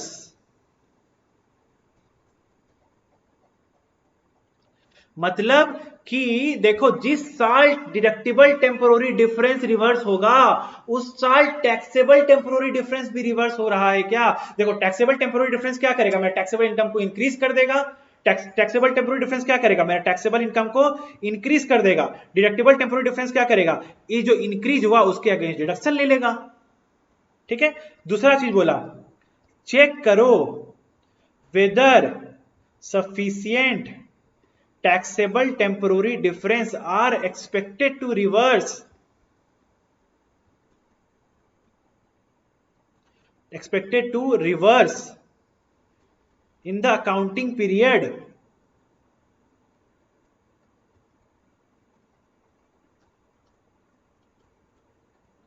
in which deductible temporary differences can be carry forwarded।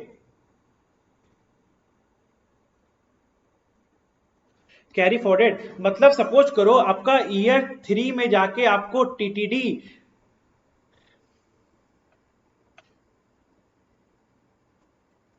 Year 3 में जाके आपको deductible temporary difference आपको suppose करो 1000 रुपया था, but यहां पे taxable temporary difference 0 था, ठीक है, तो आपको इस डिडक्टिबल टेम्पोररी डिफरेंस के अगेंस्ट आप डेफर्ड टैक्स असेट रिकॉग्नाइज नहीं कर सकते हैं। बट अगर आपका स्टैंडर्ड बोल रहा है आप इसको नेक्स्ट ईयर कैरी फॉरवर्ड कर सकते हैं ईयर 4 में डिडक्टिबल टेम्पोररी डिफरेंस को।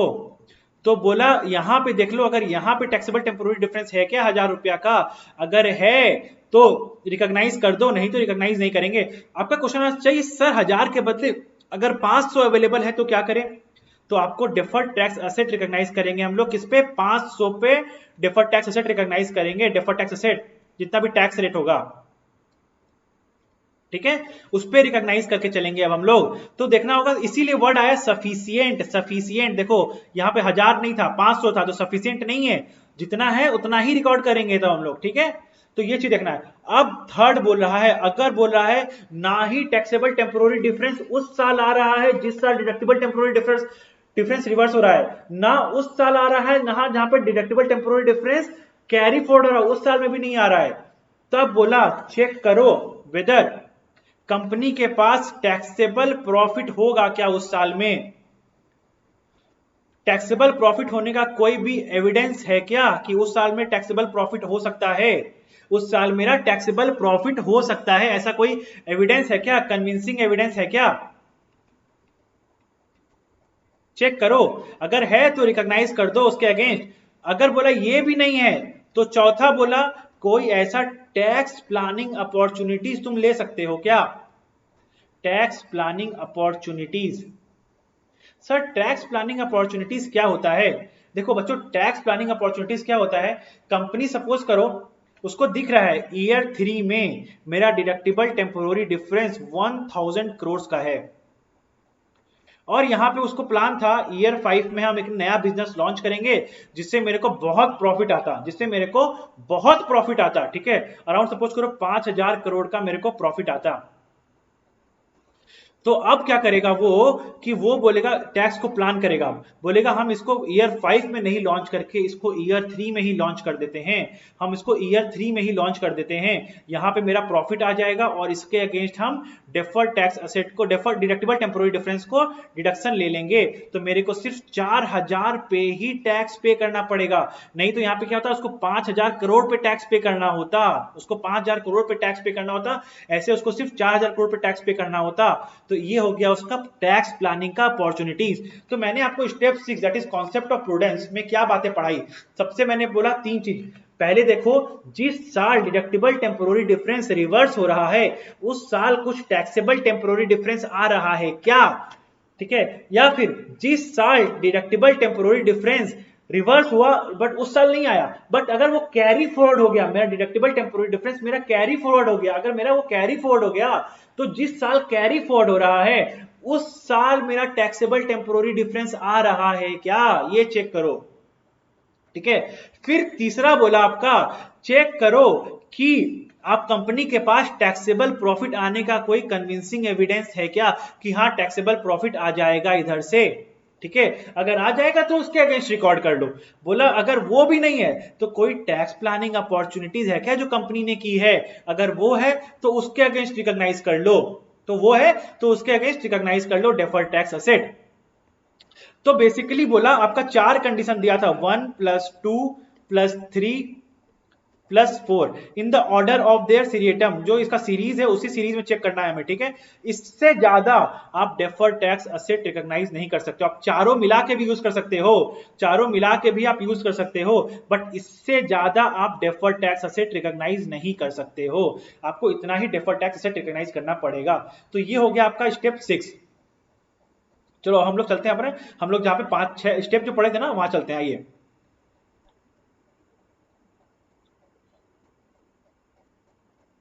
क्या मैंने पढ़ा था आपको, पहले पढ़ाया आपको कैरिंग अमाउंट, जो बोला जो लेजर के अकॉर्डिंग जो बैलेंस है वो होता है कैरिंग अमाउंट। टैक्स बेस पढ़ाया असेट का और लायबिलिटी का। असेट में क्या बोला, अगर आपका फ्यूचर इकोनॉमिक बेनिफिट्स अवेलेबल है और वो टैक्सेबल है तो क्या हो जाएगा आपका टैक्स बेस बराबर हो जाएगा आपका फ्यूचर डिडक्शंस, नहीं फ्यूचर डिडक्शंस, और नहीं तो क्या हो जाएगा carrying amount. Tax base of liability क्या बोला, carrying amount of that liability minus future deductions. Temporary difference क्या बोला था मैंने आपको स्टेप 3 में, carrying amount minus tax base. Step 4 temporary difference का क्लासिफिकेशन क्या बोला मैंने, taxable temporary difference and deductible temporary difference. Taxable temporary difference क्या होता है, जो टैक्सेबल इनकम को इंक्रीज करता है। डिडक्टेबल टेम्पोररी डिफरेंस क्या होता है, जो टैक्सेबल इनकम को डिक्रीज करता है। एक्सेप्शंस मैंने आपको 3 बताया, गुडविल, फिर आपका असेट्स और लायबिलिटी का इनिशियल रिकॉग्निशन और फिर इन्वेस्टमेंट का बताया। ठीक है, तो गुडविल पे डिडक्टेबल होगा तो ही रिकॉग्नाइज होगा, डिडक्टेबल नहीं होगा तो रिकॉग्नाइज नहीं होगा। असेट और लायबिलिटी जो बिजनेस कॉम्बिनेशन का पार्ट नहीं है और जो रिकॉग्नाइज के टाइम ना अकाउंटिंग प्रॉफिट को इंपैक्ट करा ना टैक्सेबल प्रॉफिट को इंपैक्ट किया, तो उस पर हम लोग डेफर्ड टैक्स नहीं रिकॉग्नाइज करेंगे। क्यों, हम लोग उसको बोल देंगे कि वो मेरा परमानेंट डिफरेंस था।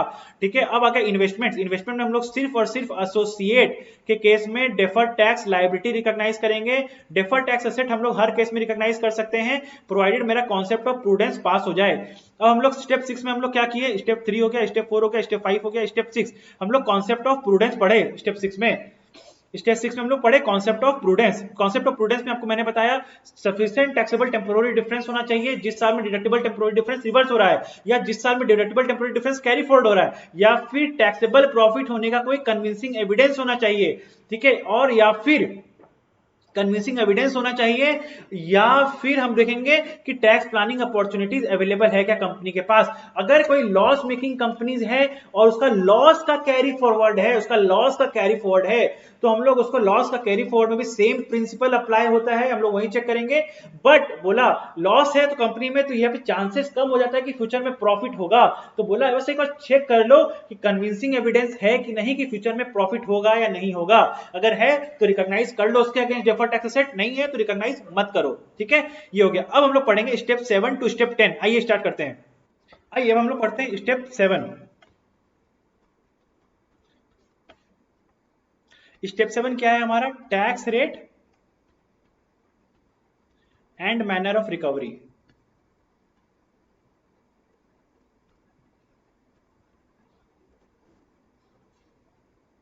तो अब हम लोगों ने आइडेंटिफाई कर लिया कि हमारा टैक्सेबल टेम्पोररी डिफरेंस कौन सा है और डिडक्टेबल टेम्पोररी डिफरेंस कौन सा है, जिसपे हम लोग को डेफर्ड टैक्स लायबिलिटी या डिडक्टेबल टेम्पोररी डिफरेंस हम लोग डेफर्ड टैक्स असेट रिकॉग्नाइज करना है। हम लोगों ने ये डिस्कस कर लिया। अब ठीक है, अब हम लोग पढ़ते हैं कि अब इसको डेफर्ड टैक्स जो बनाएंगे उस पर क्या टैक्स रेट लेके बनाओगे, टैक्स रेट क्या लेंगे हम लोग, टैक्स रेट क्या लेंगे। तो बोला टैक्स रेट जो लोगे वो आपको जो टैक्स रेट ऑलरेडी इनेक्टेड है या फिर सब्सटैंटिवली इनेक्टेड है वो लेना है। सब्सटेंटिवली इनेक्टेड है, इनेक्टेड मतलब ऑलरेडी टैक्स लॉज में है, टैक्स लॉज में है आपका लिखा हुआ है टैक्स एक्ट में। अब सब्सटेंटिवली इनेक्ट मतलब इनेक्ट नहीं हुआ है बट बजट में आ गया है आपके रिपोर्टिंग डेट के पहले, बस उसका प्रेसिडेंट का एसेंट जो होता है इंडिया के अकॉर्डिंग, प्रेसिडेंट का एसेंट जो होता है वो नहीं आया है। तो बोला क्या conditions existed on the balance sheet date, तो ये क्या हो जाता है आपका एडजस्टिंग इवेंट हो जाएगा, ये आपका हो जाएगा एडजस्टिंग इवेंट, और इस पे आपको डेफर्ड टैक्स इस रेट पे बना सकते हो आप। ठीक है, अब बोला दूसरा चीज, एक होगा आपको टैक्स रेट कौन सा लेना है एज पर द इनेक्टमेंट, अब दूसरा होता है टैक्स रेट, आपको मैनर ऑफ रिकवरी भी बताता है टैक्स रेट कौन सा लेना है। सपोज करो आपके पास एक प्रॉपर्टी प्लांट और इक्विपमेंट था, आप उसको दो तरह से यूज कर सकते हो, एक आपका यूज कर सकते हो और एक आप उसको सेल कर सकते हो, राइट। तो बोला अगर आप यूज करोगे तो कैसे यूज करोगे, देखो उसका रिकवरी कैसे होगा। देखो मैंने क्या बोला था आपको शुरू में, एसेट का डेफर्ड टैक्स कब बनता है, जब उसका रिकवरी टैक्सेबल होता है। तो अब देखो जो रिकवरी टैक्सेबल है ना वो किस रेट पे टैक्सेबल है, रिकवरी जो टैक्सेबल है एसेट का वो किस रेट पे टैक्सेबल है वो चेक करो। देखो अब असेट है प्रॉपर्टी प्लांट एंड इक्विपमेंट, उसका यूज किए हम लोग मशीन को, उससे कुछ आउटपुट निकाले मार्केट में बेचे हम लोग को पैसा आया और उस पर हम लोग टैक्स पे किए। तो जो पैसा आया उस पर टैक्स पे किए वो हो गया अंडर पीजीबीपी। ठीक है, अब हम लोग सेल किए मतलब असेट को यहाँ पे डायरेक्टली हम लोग सेल कर दिए, तो उसमें जो पैसा आएगा वो उस पर टैक्स कैसे लगेगा, उस पर लगेगा कैपिटल गेन्स। उस पर कैपिटल गेन्स। तो बोला manner of recovery is very important. अगर हम लोग यूज करके रिकवर कर रहे हैं तो नॉर्मल टैक्स रेट जो होता है पीजीपी वाला नॉर्मल होता है वो लगेगा। अगर आप उसको सेल कर रहे हो और सेल करके रिकवर कर रहे हो तो आपको कैपिटल गेन्स का रेट लग जाएगा। तो आपको चेक करना पड़ेगा कि असेट आपका रिकवर कैसे हो रहा है, वो चेक करना बहुत जरूरी है। आपका मैनर ऑफ रिकवरी, ये हो गया आपका tax rate and manner of recovery. ठीक है, अब आता है स्टेप 8। स्टेप 8 में क्या बोला आपको, calculate and recognise deferred tax. तो इसमें तो सिंपल है, कुछ नहीं है, taxable temporary difference into tax rate, deductible temporary difference into tax का रेट। ये आ गया आपका डेफर्ड टैक्स असेट आ जाएगा, लायबिलिटी आ जाएगा, इसे डेफर्ड टैक्स असेट आ जाएगा आपका। अब सपोज कीजिए आपको इसको अब ऑफसेट करना है कि नहीं करना वो आपको बताऊंगा मैं अभी आपको। सपोज कीजिए आपका 31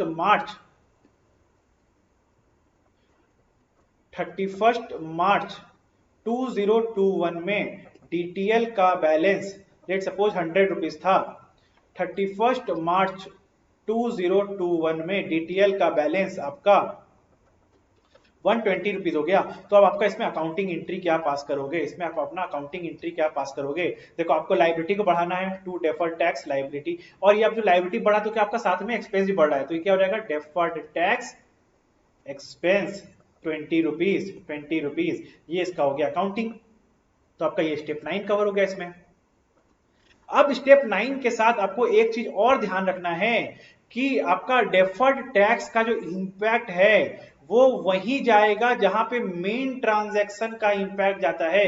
मतलब अगर मेन ट्रांजैक्शन का इंपैक्ट अगर पीएनडल में जा रहा है तो आपका डेफर्ड टैक्स भी पीएनडल में जाएगा, डेफर्ड टैक्स भी मेरा पीएनडल में जाएगा। अगर मेन ट्रांजैक्शन का इंपैक्ट ओसीआई में जा रहा है तो डेफर्ड टैक्स भी ओसीआई में जाएगा। मेन ट्रांजैक्शन का इंपैक्ट आपका डायरेक्ट अदर इक्विटी में जा रहा है तो आपका डेफर्ड टैक्स का इंपैक्ट भी अदर इक्विटी में जाएगा। ठीक है, जैसा मेन ट्रांजैक्शन का इंपैक्ट होगा वैसा ही डेफर्ड टैक्स का भी इंपैक्ट होगा। अब आता है हमारा स्टेप 10 एंड लास्ट स्टेप कि हम लोग इसको ऑफसेट कर सकते हैं या नहीं। डेफर्ड टैक्स असेट और डेफर्ड टैक्स लायबिलिटी को हम लोग ऑफसेट कर सकते हैं या नहीं कर सकते हैं। तो बोला अगर हम लोग का लीगली इन्फोर्सिएबल राइट्स है, लीगल इन्फोर्सिएबल राइट्स है डेफर्ड टैक्स असेट और डेफर्ड टैक्स लायबिलिटी पे, तो हम लोग इसको ऑफसेट कर सकते हैं। अब deferred tax legal enforceable right का मतलब क्या होता है, दो कंडीशन। पहला चीज, ये जो डेफर्ड टैक्स असेट है और डेफर्ड टैक्स लायबिलिटी है वो सेम टैक्स अथॉरिटी के अंडर है, वो सेम टैक्स अथॉरिटी के अंदर है, पहला पॉइंट। और दूसरा पॉइंट बोला जो कंपनी जो है इसको सेटल करने का सोचेगा वो अन सिंगल नेट बेसिस पे पेमेंट करके सोच सकता है, इसको पेमेंट करके सिंगल नेट बेसिस पे पेमेंट करने का सोच सकता है। तो वो हो गया आपका, इसको बोल रहा है, इसको हम बोल सकते हैं कि ये डेफर्ड टैक्स असेट और डेफर्ड टैक्स लायबिलिटी जो है आपका, इसको आप सेट ऑफ कर सकते हो, ऑफसेट कर सकते हो। Offsetting of deferred tax asset with deferred tax liability मतलब सपोज करो अगर आपका डेफर्ड टैक्स असेट 10 रुपया है और आपका डेफर्ड टैक्स लायबिलिटी आपका अगर सपोज करो 8 रुपया है, तो आप इनफैक्ट दोनों अलग अलग नहीं दिखा के अपने बैलेंस शीट के फेस में डेफर्ड टैक्स असेट आप 2 रुपया दिखा सकते हो, सिंपल ये दिखा सकते हो। ठीक है, ये था आपका ऑफसेटिंग का प्रिंसिपल। अब हम लोग चलते हैं एक जो हमारा जो मेन प्रिंसिपल कौन सा है जो बिजनेस कॉम्बिनेशन का, वो पढ़ लेते हैं। आइए, स्पेशल केस है जो business combination and deferred tax.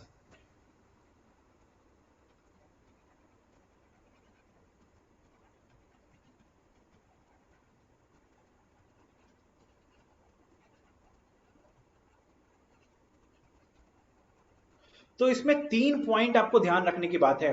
पहला, डेफर्ड टैक्स ऑन असेट्स या liabilities acquired on business combination.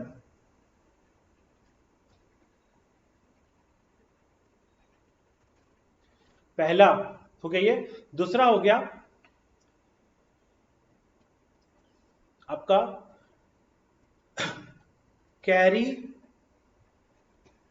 Forward losses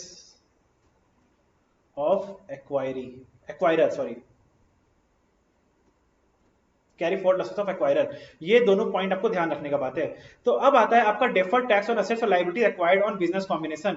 तो इसमें क्या हुआ, आपका बोल रहा है अगर ऐसा कोई असेट्स और लायबिलिटीज है जो आप एक्वायर के, देखो आप जो असेट्स और लायबिलिटीज एक्वायर करते हो बिजनेस कॉम्बिनेशन में, वो कैसे करते हो, फेयर वैल्यू में एक्वायर करते हो, और ये हो गया कैरिंग अमाउंट।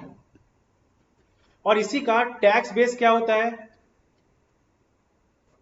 टैक्स बेस इसका होता है cost to previous owner.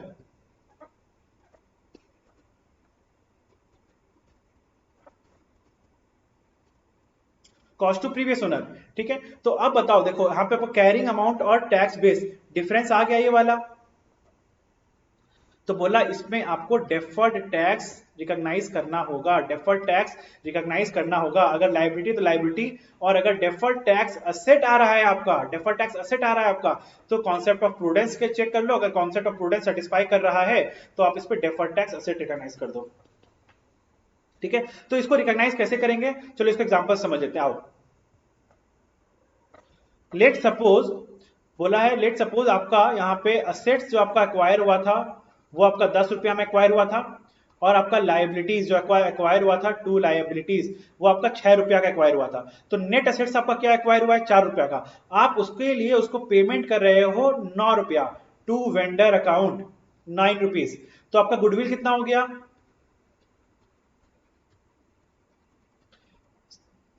9650 minus 510, 5 rupees हो गया।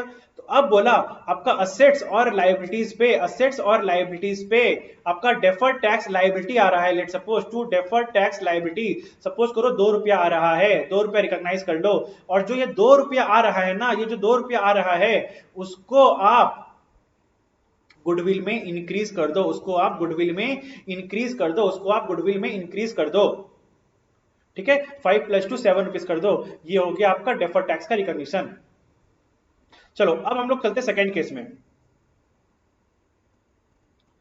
ठीक है। Carry forward losses of the acquirer, अगर carry forward loss of the acquirer का कैरी फॉरवर्ड लॉस होगा कुछ, तो उस केस में देखो क्या होगा, जैसे ही वो एक्वायर किया इस कंपनी को, उसके मन में क्या चलेगा, देखो अपना कॉन्सेप्ट ऑफ प्रूडेंस का असेसमेंट करेगा कि मेरा कैरी फॉरवर्ड ऑफ लॉस था, तो हम लोग पहले कॉन्सेप्ट प्रूडेंस अप्लाई किए होंगे, मेरा लॉस था, उसके अगेंस्ट मेरा टैक्सेबल टेम्पोररी डिफरेंस ये आ रहा था, हम उसके अगेंस्ट इसको एडजस्ट कर लेंगे, तो मेरा डेफर्ड टैक्स रिकॉग्नाइज हो जाएगा।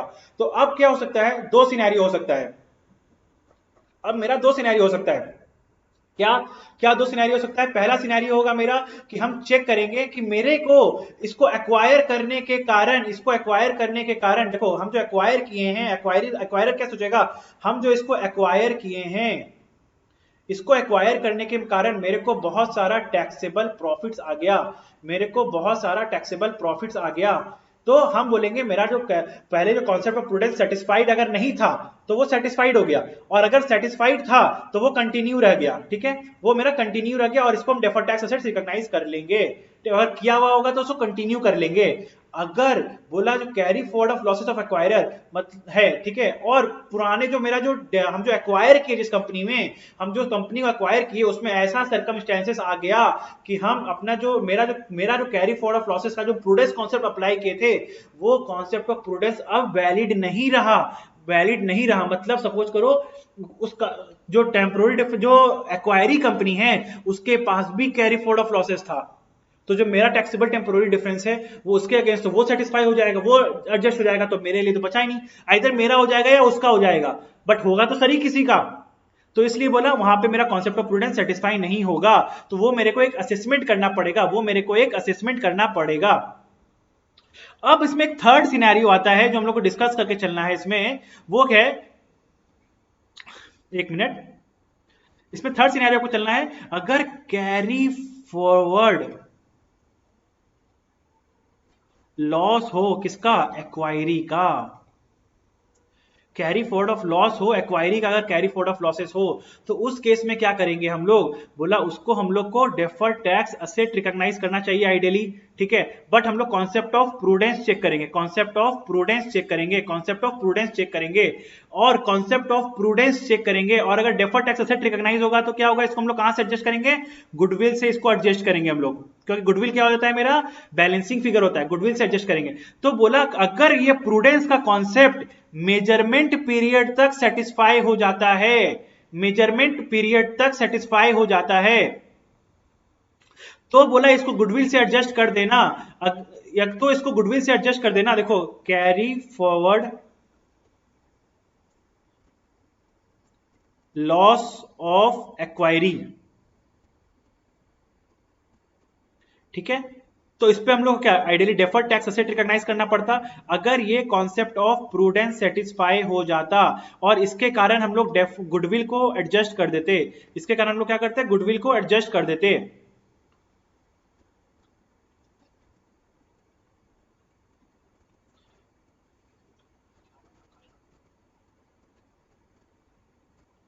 गुडविल को हम लोग एडजस्ट कर देते, बट बोल रहा carry forward of loss of acquirer, अगर यहां पे ये मेजरमेंट पीरियड तक होगा तो ही हम लोग गुडविल को एडजस्ट करेंगे। अगर ये मेजरमेंट पीरियड के बाद आया, अगर ये मेजरमेंट पीरियड के बाद आया, measurement period is a concept in business combination, जहां बोला हम लोग जो भी असेट्स का हम लोग एक साल का टाइम पीरियड दिया जाता है, मैक्सिमम एक साल का टाइम पीरियड दिया जाता है, जहां पे आपको जो भी इंफॉर्मेशन कम अवेलेबल है सारा इंफॉर्मेशन को अवेलेबल आप कर सकते हो उस एक साल में। तो बोला अगर मेजरमेंट पीरियड के अंदर आप कर सकते हो तब तो आप गुडविल में एडजस्ट कर दो, अगर मेजरमेंट पीरियड के बाद आपको कॉन्सेप्ट ऑफ प्रूडेंस मिल रहा है तो आप इसको गुडविल, आप इसको डेफर्ड टैक्स एसेट तो रिकॉग्नाइज कर सकते हो, कोई दिक्कत नहीं है, बट आप इसको गुडविल से एडजस्ट नहीं कर पाओगे, गुडविल से एडजस्ट नहीं कर पाओगे, इसको गुडविल से एडजस्ट नहीं कर पाओगे, ठीक है।